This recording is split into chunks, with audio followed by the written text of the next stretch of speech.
Hello, a fresh morning to you all. Namaste everyone. Today we will study about exothermic reactions and endothermic reactions.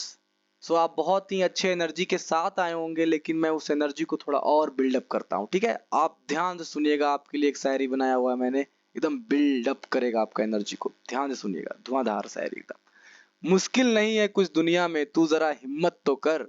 मुश्किल नहीं है कुछ दुनिया में, तू जरा हिम्मत तो कर। ख्वाब बदलेंगे हकीकत में, तू जरा कोशिश तो कर। ठीक है, आप कोशिश करिए। ठीक है, आप जो भी चाहते हैं, आपके ख्वाब में जो भी है वो आपको एकदम मिलेगा। ठीक है, जस्ट ट्राई। ओके, कोशिश करने वालों की कभी हार नहीं होती। तो हम लोग स्टार्ट करते हैं। Exothermic reaction, a chemical reaction that involves the release of energy in the form of heat और लाइट। यानी कि वैसा रिएक्शन जिसमें क्या हो, प्रोडक्ट के साथ में क्या निकले, हीट निकले या लाइट का एनर्जी निकले या कोई भी फॉर्म का एनर्जी निकले, एनर्जी निकलना चाहिए। उसे क्या कहेंगे हम, एक्सोथर्मिक रिएक्शन कहेंगे। ठीक है, वैसा रिएक्शन जो क्या हो, प्रोडक्ट के साथ में एनर्जी को रिलीज करे। ठीक है, यानी कि रिएक्टेंट जो भी हो, आफ्टर कॉम्बिनेशन यानी कि आफ्टर रिएक्शन ये क्या बनाएगा, ये प्रोडक्ट तो बनाएगा लेकिन उसके साथ एनर्जी भी रिलीज करेगा। तो इसे क्या कहेंगे, इस टाइप के रिएक्शन को एक्सोथर्मिक रिएक्शन। यहाँ पे क्या हो रहा है, CaO कैल्शियम ऑक्साइड रिएक्ट कर रहा है वाटर के साथ, H2O के साथ, और ये बना क्या रहा है, स्लैग्ड लाइम बना रहा है और हीट को रिलीज कर रहा है। आपने अपने घर में देखा होगा, जब भी आपका घर दिवाली के टाइम में या किसी भी टाइम में क्या होता है, पेंटिंग होता है, तो चूना तो आता होगा। वो चूना जब वाटर में जाता है तो क्या निकलता है, उस टाइम में धुआं निकलता है, हीट निकलता है। वो क्या है, वहां पे एक्सोथर्मिक रिएक्शंस होते हैं। यानी कि CaO ये क्या है, चूना का फॉर्मूला है। कैल्शियम ऑक्साइड ये रिएक्ट कर रहा है वाटर के साथ, अब बना क्या रहा है, स्लैग्ड लाइम CaOH2 और हीट को भी रिलीज कर रहा है। यानी कि हीट क्या है, एनर्जी है, एनर्जी को रिलीज कर रहा है। तो ये क्या हुआ, ये एक्सोथर्मिक रिएक्शंस हुए। ठीक है, अब दूसरा मैंने एग्जांपल दिया हुआ है, N2 रिएक्ट कर रहे हैं हाइड्रोजन के साथ और बना रहे हैं अमोनिया, और इसमें भी क्या हो रहा है, हीट का रिलीज हो रहा है। तो जैसे ही हीट रिलीज हुआ तो ये क्या, कौन सा रिएक्शन हो गया, एक्सोथर्मिक रिएक्शंस हो गए। यहाँ पे अगर आपको कोई भी दिक्कत हो एक्सोथर्मिक रिएक्शन को समझने में, तो आप मुझे बिल्कुल कमेंट करेंगे। मैं इसे नेक्स्ट वीडियो में बहुत ही अच्छे तरह से आपको समझाने का कोशिश करूंगा। तो एक्सोथर्मिक रिएक्शन मैं मान के चलता हूँ कि आपको समझ में आ गया होगा। मैं आगे की ओर चलता हूँ। इंडोथर्मिक रिएक्शंस, ये बहुत ही इंपॉर्टेंट रिएक्शंस है, ये दोनों इंपॉर्टेंट है। एकदम ध्यान से देखिएगा इस सारे रिएक्शंस को। A chemical reaction in which the reactants absorb heat energy from the surroundings to form products। अब यहाँ पे क्या हो रहा है, जस्ट एक बार और एक बार देख लीजिए। एक्सोथर्मिक रिएक्शन में क्या हो रहा था कि रिएक्टेंट्स आफ्टर रिएक्शन क्या बना रहा था, प्रोडक्ट तो बना रहा था लेकिन उसके साथ एनर्जी को रिलीज कर रहा था। ठीक है, यानी कि एक्सो, एक्सो का मतलब क्या होता है, बाहर। यानी कि जो भी बाद में आए वो बाहरी माना जाता है। ठीक है, पहले तो हमारे पास क्या था, रिएक्टेंट्स था, प्रोडक्ट तो था नहीं। तो रिएक्टेंट्स क्या है, हमारा अपना है, लेकिन जो बाद में फॉर्मेशन हुआ वो तो पराया है, उसे हम बाहरी कहेंगे। यानी कि एक्सो, बाहरी हो जाओ तुम। तो ये प्रोडक्ट भी बाहरी है, एनर्जी भी बाहरी है, यानी कि प्रोडक्ट बाहरी के साथ जो आए वो बाहरी है। यानी कि एक्सोथर्मिक रिएक्शन में क्या होगा, एनर्जी रिलीज होगा कब, बाहरी के साथ। यानी कि प्रोडक्ट बाहरी है तो प्रोडक्ट के साथ रिलीज होगा। ठीक है, ये आप याद रखेंगे, इसमें आप कंफ्यूज नहीं होइएगा। ठीक है, तो हम लोग चलते हैं इंडोथर्मिक रिएक्शन में। यहाँ पे क्या होता है, रिएक्टेंट जो है वो एब्जॉर्ब करता है एनर्जी को, तब वो जाके प्रोडक्ट का फॉर्मेशन कर पाता है। ठीक है, एक बार और ध्यान सुनेंगे। ये इंडोथर्मिक रिएक्शन ऐसा रिएक्शन है जो जिसमें क्या होता है, रिएक्टेंट एब्जॉर्ब करते हैं एनर्जी को, तब वो क्या फॉर्म करते हैं, प्रोडक्ट को फॉर्म करते हैं।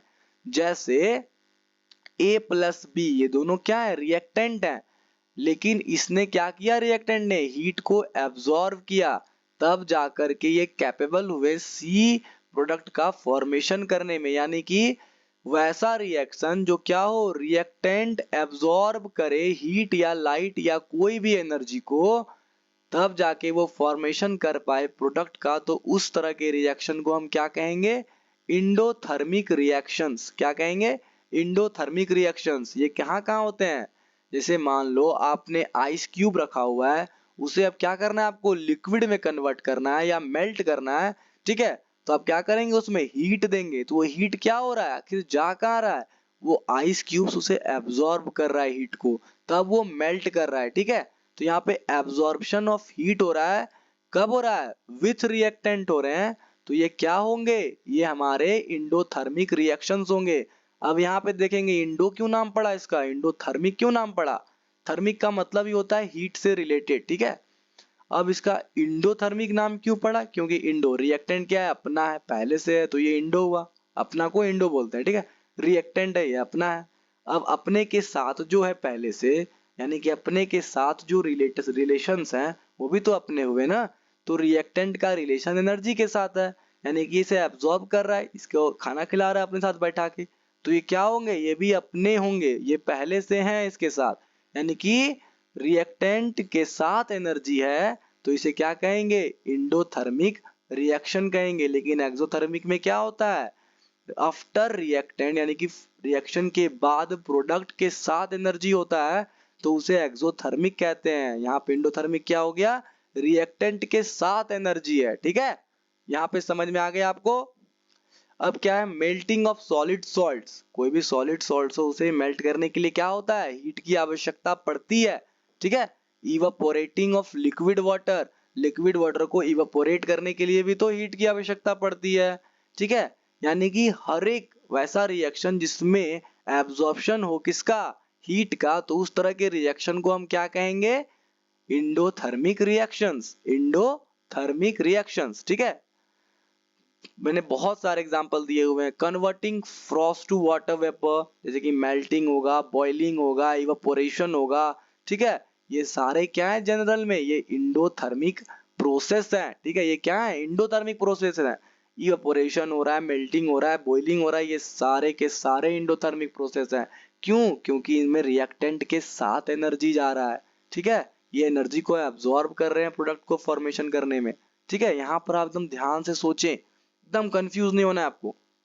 Making an anhydrous salt from a hydrate, ठीक है, हाइड्रेट से एनहाइड्रस सॉल्ट बनाने के लिए आप बड़े क्लास में जाएंगे ना, बड़े क्या, आप थोड़े से नेक्स्ट चैप्टर में जाएंगे तो मैं ही आपको बताऊंगा कि ये हाइड्रेट से एनहाइड्रस कैसे बनाते हैं। लेकिन इसमें क्या है, इसमें भी हीट का एब्जॉर्प्शन होता है, ठीक है, हाइड्रेट से एनहाइड्रस बनाने में, ठीक है। तो इसको क्या कहेंगे हम लोग, इंडोथर्मिक रिएक्शन कहेंगे।